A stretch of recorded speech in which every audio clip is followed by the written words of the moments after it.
भाजपा के लोकसभा प्रत्याशी के प्रचार के लिए उप मुख्यमंत्री देवेंद्र फडणवीस फिलहाल उत्तर प्रदेश के वाराणसी दौरे पर आए हुए हैं।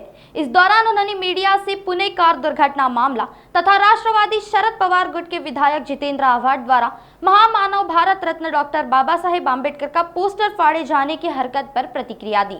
उन्होंने कहा कि पुणे दुर्घटना मामले में उचित कार्रवाई की जा रही है। मैंने पहले ही कहा था कि किसी को छोड़ेंगे नहीं, लेकिन कुछ लोग इस मामले में राजनीति कर रहे हैं, वे जल्द ही बेनकाब होंगे। इसी तरह जितेंद्र आव्हाड की हरकत पर कहा कि महाराष्ट्र बाबा साहेब आंबेडकर का अपमान बर्दाश्त नहीं करेगा। योग्य प्रकारची कारवाई चाललेली आहे। काही लोक याचं राजकीयकरण करण्याचा प्रयत्न करतायत, ते कोणाच्या इशाऱ्यावर करतायत हेही हळूहळू समोर येत आहे।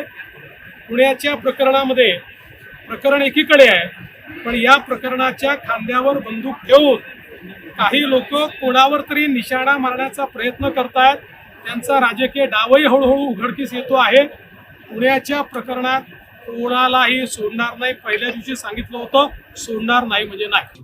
खरं म्हणजे रोज एक खोटं बोलायचं आणि त्याचा नरेटिव्ह तयार करण्याचा प्रयत्न करायचा, हा प्रयत्न इंडिया आघाडीचे नेते आणि जितेंद्र आव्हाड करतायत।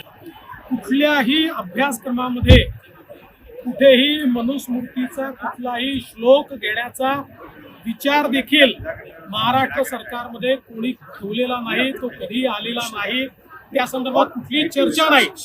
हेच शोधून काढतात, हेच नरेटिव्ह तयार करतात, हेच त्याच्या विरुद्ध आंदोलन करतात। पण जेव्हा माणूस खोटं आंदोलन करतो त्यावेळी तो कशा गोष्टी करतो हे आपण बघितलं। आणि आज या आंदोलनाच्या नादामध्ये, खोटेपणाच्या नादात त्यांनी चक्क भारतरत्न डॉक्टर बाबासाहेब आंबेडकरांचं फोटो फाडण्याचं काम हे त्या ठिकाणी केलंय। त्याचा आम्ही निषेध करतो आणि ज्या प्रकारे भारतरत्न डॉक्टर बाबासाहेब आंबेडकरांचा अपमान त्यांनी केलेला आहे हे महाराष्ट्र सहन करणार नाही आणि या खोट्या लोकांचं खोटेपणा आम्ही उठाव आणू।